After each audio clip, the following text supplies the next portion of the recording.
السلام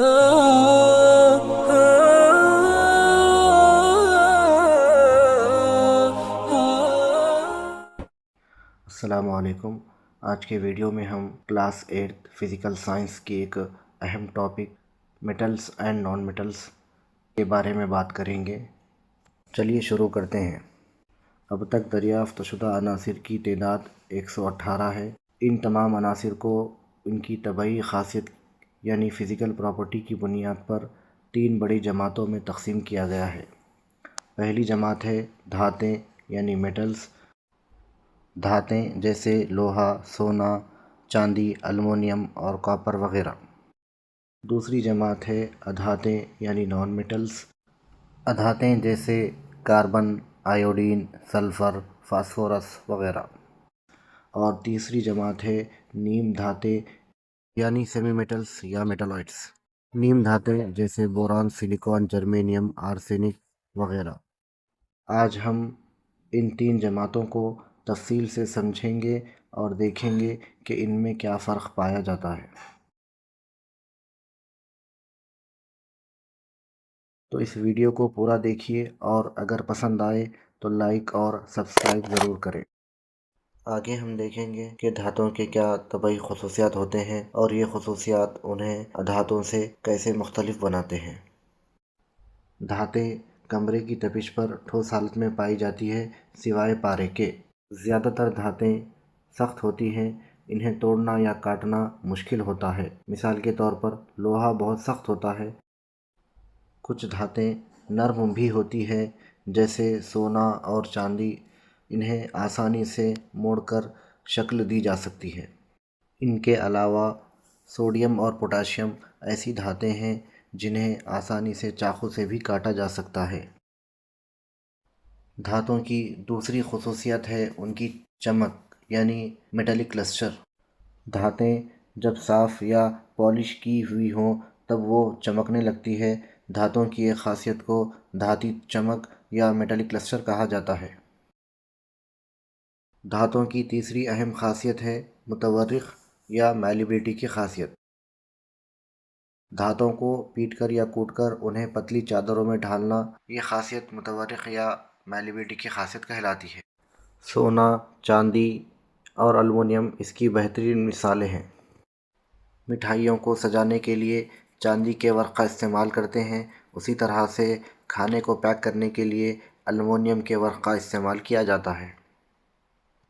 دھاتوں کی چوتھی اہم خاصیت تار پذیری یا ڈکٹیلیٹی کی خاصیت ہے۔ دھاتوں کو کھینچ کر ان کے تار بنائے جا سکتے ہیں، یہ خاصیت تار پذیری کی خاصیت کہلاتی ہے۔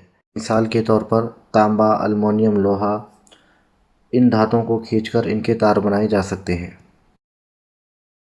دھاتوں کی پانچویں اہم خاصیت موصلیت یعنی کنڈکٹیوٹی کی خاصیت ہے۔ دھاتیں حرارت اور برق کے اچھے موصل ہوتے ہیں، یعنی ان میں حرارت اور برق آسانی سے گزر سکتی ہے۔ دھاتوں کی اس خاصیت کو موصلیت کنڈکٹیوٹی کہا جاتا ہے۔ تمام دھاتوں میں تانبا بہترین موصل برق ہے، تانبے کے بعد سونا اور المونیم ہیں۔ دھاتوں کی چھٹی خصوصیت جھنجھناہٹ، جسے ہم سونورس کہتے ہیں۔ دھاتیں جب سخت سطح سے ٹکرا کر آواز پیدا کرتی ہے تو اس خاصیت کو ہم جھنجھناہٹ یا گرج یا سونوریٹی کہتے ہیں۔ اب ہم دھاتوں کی کچھ اور اہم خصوصیات دیکھیں گے۔ پہلی ہے میلٹنگ اینڈ بوائلنگ پوائنٹ یعنی نقطۂ اماط اور نقطۂ جوش۔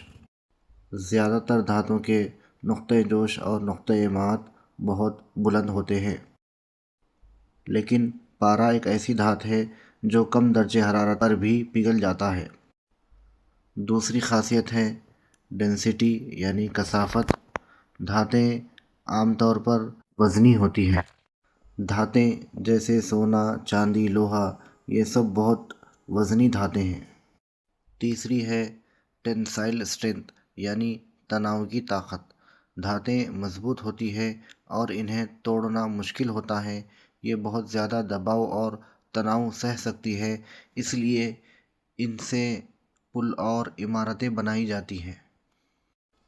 اب تک ہم نے دھاتوں کے طبعی خصوصیات کے بارے میں پڑھا، اب ہم ادھاتوں کے طبعی خصوصیات کو سمجھیں گے۔ ادھاتوں کی پہلی خصوصیت یہ ہے کہ یہ مختلف حالتوں میں پائی جاتی ہے۔ ادھاتیں کمرے کی تپش پر ٹھوس حالت میں بھی ہو سکتی ہے اور گیس کی حالت میں بھی ہو سکتی ہے۔ مثال کے طور پر کاربن، سلفر، فاسفورس یہ ٹھوس حالت میں ہوتی ہے، جبکہ آکسیجن، نائٹروجن، کلورین یہ گیس کی صورت میں ہوتی ہے۔ لیکن برومین ایک ایسی ادھات ہے جو کمرے کے درجہ حرارت پر مائع حالت میں ہوتی ہے۔ ادھاتوں کی دوسری اہم خصوصیت یہ ہے کہ یہ بے رونق ہوتے ہیں، یعنی کہ ان میں کوئی چمک نہیں پائی جاتی ہے۔ اس خصوصیت میں دو استثناء ہیں، یعنی ایکسیپشنز ہے۔ پہلا ہے آیوڈین، یہ ایک ایسی ادھات ہے جو تھوڑی چمک رکھتی ہے، اور دوسرا ہے گریفائٹ جو کاربن کی ایک بہروپی شکل ہے، یہ کالے رنگ کی چمکدار ہوتی ہے۔ گریفائٹ کو ہم پینسل کی لیڈ میں استعمال کرتے ہیں۔ ادھاتوں کی تیسری بہت اہم خصوصیت ہے کہ یہ برٹل ہوتی ہے، یعنی نازک اور ٹوٹنے والی۔ جب ہم ادھاتوں کو سخت چیز سے پیٹتے ہیں تو یہ ریزہ ریزہ ہو جاتی ہے، لہٰذا ادھاتوں کو پیٹ کر انہیں چادر میں ڈھالا نہیں جا سکتا، اور نہ ہی انہیں کھینچ کر ان کے تار بنائے جا سکتے ہیں۔ یعنی ادھاتوں میں میلیبلٹی اور ڈکٹیلٹی کی خاصیت نہیں پائی جاتی ہے۔ ادھاتوں کی چوتھی خصوصیت ہے کہ یہ حرارت اور برق کے خراب موصل ہوتے ہیں۔ اب ہم ادھاتوں کی کچھ اور اہم خصوصیات دیکھتے ہیں۔ پہلی ہے ڈینسٹی، یعنی کثافت۔ ادھاتوں کی کثافت کم ہوتی ہے، مطلب یہ کہ یہ ہلکی ہوتی ہیں۔ آکسیجن، ہائیڈروجن جیسے گیسز تو بہت ہلکی ہوتی ہیں۔ دوسری خاصیت ہے میلٹنگ اور بوائلنگ پوائنٹ، یعنی نقطۂ اماعت اور نقطۂ جوش۔ ادھاتوں کے نقطۂ جوش اور نقطۂ اماعت بہت کم ہوتے ہیں، یعنی یہ بہت کم درجہ حرارت پر پگھلتے ہیں اور جوش کھانے لگتے ہیں۔ تیسری خصوصیت ہے سونوریٹی، یعنی جھنجھناہٹ کی خاصیت۔ ادھاتوں میں یہ خصوصیت بالکل بھی نہیں ہوتی۔ اب تک ہم نے دھاتوں اور ادھاتوں کے طبعی خصوصیات کے بارے میں پڑھا۔ اب ہم دھاتوں اور ادھاتوں کے کیمیائی خصوصیات کے بارے میں پڑھیں گے۔ جب دھاتیں آکسیجن کے ساتھ تعامل کرتی ہے تو دھاتی آکسائڈ بناتی ہے۔ یہ آکسائڈ عام طور پر اساسی نوعیت کے ہوتے ہیں جو سرخ لٹمس کاغذ کو نیلے رنگ میں تبدیل کر دیتے ہیں۔ مثال کے طور پر میگنیشیم دھات کو جب آکسیجن کے ساتھ تعامل کرایا جاتا ہے تب یہ میگنیشیم آکسائڈ میں تبدیل ہو جاتی ہے۔ ان کے علاوہ چند اور مثالیں جیسے لوہے کا زنگ لگنا، چاندی کا سیاہ رنگ میں تبدیل ہو جانا، تانبے پر سبز رنگ کی تہ چڑھنا وغیرہ۔ لوہے کو جب کھلا چھوڑ دیا جاتا ہے تب یہ ہوا میں موجود آکسیجن اور بخارات کے ساتھ تعامل کر لیتا ہے اور آئرن آکسائڈ یعنی Fe2O3 میں تبدیل ہو جاتا ہے۔ یہ عمل زنگ لگنا کہلاتا ہے۔ اسی طرح سے چاندی کی اشیاء یا چاندی سے بنے ہوئے زیور جب کھلے رکھ دیے جاتے ہیں تب یہ کالے پڑ جاتے ہیں۔ تانبے کے بنے ہوئے برتن یا مجسمے جب کھلے رکھ دیے جاتے ہیں تب ان کے اوپر سبز رنگ کی تہ چڑھ جاتی ہے۔ اس سے ظاہر ہوتا ہے کہ دھاتیں جب آکسیجن اور بخارات کے ساتھ جب تعامل کرتی ہے تو وہ دھاتی آکسائڈ میں تبدیل ہو جاتی ہے۔ سونا اور پلاٹینیم ایسی دھاتیں ہیں جو ہوا کے ساتھ تعامل نہیں کرتی۔ دھاتوں کا پانی کے ساتھ تعامل۔ مختلف دھاتوں کا پانی کے ساتھ برتاؤ مختلف ہوتا ہے۔ چند دھاتیں پانی کے ساتھ تیزی کے ساتھ تعامل کرتی ہیں، چند دھاتیں پانی کے ساتھ سست رفتار سے تعامل کرتی ہیں، اور چند دھاتیں پانی کے ساتھ تعامل نہیں کرتی ہیں۔ دھاتیں جیسے سوڈیم، پوٹاشیم پانی کے ساتھ تیزی کے ساتھ تعامل کرتی ہے، لہٰذا انہیں کیروسین میں محفوظ رکھا جاتا ہے۔ میگنیشیم دھات کو بھاپ کے ساتھ تعامل کرانے پر میگنیشیم آکسائڈ بنتا ہے اور ہائیڈروجن گیس خارج ہوتی ہے۔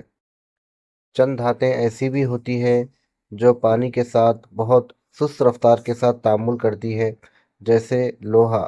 لوہے کو جب پانی کے ساتھ تعامل کرایا جاتا ہے تو یہ بہت سست رفتار کے ساتھ تعامل کرتا ہے۔ کچھ دھاتیں ایسی بھی ہوتی ہیں جو پانی کے ساتھ تعامل نہیں کرتی، جیسے ٹن، سیسا، تانبا، چاندی اور سونا۔ یہ ایسی دھاتیں ہیں جو پانی کے ساتھ تعامل نہیں کرتی۔ دھاتوں کا ایک اور اہم تعامل ہے، وہ ہے دھاتوں کا ترشوں کے ساتھ تعامل۔ دھاتوں کو جب ہم ترشوں کے ساتھ تعامل کراتے ہیں تب دھاتوں کے متعلقہ نمک بنتے ہیں اور ساتھ ہی ساتھ ہائیڈروجن گیس خارج ہوتی ہے۔ ایک مثال کے ذریعے سے سمجھتے ہیں۔ زنک دھات کو جب ہائیڈروکلورک ترشے کے ساتھ تعامل کراتے ہیں تب ہمیں زنک کا نمک حاصل ہوتا ہے، یعنی زنک کلورائڈ حاصل ہوتا ہے، اور اس کے ذریعے ہائیڈروجن گیس خارج ہوتی ہے۔ اب ہم ایک اور اہم تعامل کے بارے میں بات کریں گے، وہ ہے دھاتوں کا دوسری دھاتوں کے ساتھ تعامل۔ جب ہم دھاتوں کو کسی دھاتی محلول کے ساتھ تعامل کراتے ہیں تب وہ دھات اس محلول میں موجود دوسری دھات کو ہٹا کر اس کی جگہ لے لیتی ہے، تب ہم اس طرح کے تعامل کو ہٹاؤ تعامل کہتے ہیں۔ اس طرح کے تعاملات میں زیادہ عامل دھاتیں کم عامل دھاتوں کو ہٹا کر ان کی جگہ لے لیتی ہے، لیکن کم عامل دھاتیں زیادہ عامل دھات کو محلول سے ہٹا نہیں سکتی۔ یہ تھی دھاتوں کے کیمیائی خصوصیات۔ اب ہم ہماری اس ٹاپک کو مزید آگے بڑھاتے ہوئے دھاتوں کے کیمیائی خصوصیات کے بارے میں پڑھیں گے، یعنی جب دھاتیں آکسیجن کے ساتھ، پانی کے ساتھ اور ترشوں کے ساتھ تعامل کرتی ہیں تو کس طرح کے تعاملات واقع ہوتے ہیں، آئیے جانیں گے۔ دھاتوں کی پہلی کیمیائی خاصیت وہ ہے دھاتوں کا آکسیجن کے ساتھ تعامل۔ دھاتیں جب آکسیجن کے ساتھ تعامل کرتی ہیں تب دھاتی آکسائڈ تیار کرتی ہیں۔ حاصل ہونے والے دھاتی آکسائڈ ترشئی نوعیت کے ہوتے ہیں، یعنی یہ نیلے لٹمس کاغذ کو سرخ رنگ میں تبدیل کر دیتے ہیں۔ مثال کے طور پر جب ہم سلفر کو آکسیجن کے ساتھ تعامل کراتے ہیں تب سلفر ڈائی آکسائڈ گیس حاصل ہوتی ہے۔ یہاں پر ایک اہم نوٹ یاد رکھیں کہ تمام دھاتوں کے آکسائڈ ترشئی نہیں ہوتے، بلکہ چند دھاتوں کے آکسائڈ تعدیلی بھی ہوتے ہیں۔ جیسے مثال کے طور پر دھاتی آکسائڈ جیسے carbon mono oxide, nitrous oxide, یہ دھاتی آکسائڈ تعدیلی خاصیت رکھتے ہیں۔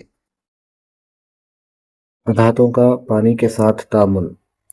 دھاتوں کو جب ہم پانی کے ساتھ تعامل کراتے ہیں تو وہ پانی کے ساتھ تعامل نہیں کرتی، لیکن دھاتیں ہوا کے ساتھ بہت تیزی کے ساتھ تعامل کرتی ہیں۔ مثال کے طور پر فاسفورس جب ہوا کے ساتھ وہ تماس میں آتا ہے تب فوری وہ جل اٹھتا ہے، اسی لیے فاسفورس کو پانی میں محفوظ رکھا جاتا ہے۔ تو یہ تھے دھاتوں کے کیمیائی تعاملات۔ چلیے اب دیکھتے ہیں ہم دھاتوں کے استعمالات کیا ہیں۔ دھاتوں کو ہم دھاتی تار یا پتلے ورق جیسے چاندی کے یا الومینیم کے ورق بنانے میں، اسی طرح سے زرعی آلات بنانے میں دھاتوں کا استعمال کرتے ہیں، اور دھاتوں کے ذریعے سے ہم مختلف قسم کے برقی آلات، آٹو موبائلز، سیارچے، ہوائی جہاز کے پارٹس، پکوان کے برتن، مشین اور سجاوٹی اشیاء وغیرہ، ان کی تیاری میں دھاتوں کا استعمال کیا جاتا ہے۔ چاندی، سونا اور پلاٹینیم کا استعمال زیورات کی تیاری میں کیا جاتا ہے۔ اسی طرح سے پارے کا استعمال تھرمامیٹر میں کیا جاتا ہے۔ سیسے کا استعمال آٹو موبائلز میں استعمال ہونے والی بیٹریوں میں بطور ذخیرے کے طور پر سیسے کا استعمال کیا جاتا ہے۔ تو یہ تھے مختلف دھاتوں کے استعمالات۔ آئیے اب ہم ہماری اس ٹاپک کو مزید آگے بڑھاتے ہوئے دھاتوں کے استعمالات کے بارے میں جانیں گے۔ طب میں آیوڈین، کلورین اور سلفر کا استعمال کیا جاتا ہے۔ اسی طرح سے سلفر کا استعمال آتش بازی کی اشیاء، دھماکو اشیاء کی تیاری میں یا دیا سلائی کی تیاری میں اور اینٹی سیپٹک مرہم وغیرہ کی تیاری میں سلفر کا استعمال کرتے ہیں۔ امونیا کی تیاری میں ہائیڈروجن کا استعمال کرتے ہیں۔ مائع نائٹروجن کو بطور ریفریجرنٹ کے طور پر استعمال کرتے ہیں۔ اسی طرح سے ربر کو سخت بنانے کے لیے اور گن پاؤڈر وغیرہ میں سلفر کا استعمال کیا جاتا ہے۔ پانی کی تخلیص میں یعنی کہ پانی کو صاف کرنے کے عمل میں کلورین کا استعمال کیا جاتا ہے۔ شعبہ طب میں آیوڈین کے محلول کا استعمال بطور ٹنکچر آف آیوڈین کے طور پر کیا جاتا ہے۔ مختلف قسم کے دھاتیں جیسے سلفر پیاز، لہسن، انڈوں اور بالوں میں اور ناخن وغیرہ میں سلفر پائی جاتی ہے۔ اسی طرح سے فاسفورس ہڈیوں اور دانتوں کا لازمی جز ہے۔ تو یہ تھے دھاتوں کے مختلف استعمالات۔ اب ہم اس چیپٹر کی آخری ٹاپک بھرت کے بارے میں دیکھیں گے۔ بھرت یعنی دو یا دو سے زائد دھاتوں یا ادھاتوں کا جو آمیزہ ہوتا ہے اسے ہم بھرت کہتے ہیں۔ دھاتوں یا ادھاتوں کو جب ہم مختلف تناسب میں آپس میں ملاتے ہیں تو اس سے حاصل ہونے والے آمیزے کو ہم بھرت کہتے ہیں۔ بھرتوں کی چند مثالیں جیسے کہ کانسا، پیتل یا اسٹیل، یہ بھرتوں کی چند مثالیں ہیں۔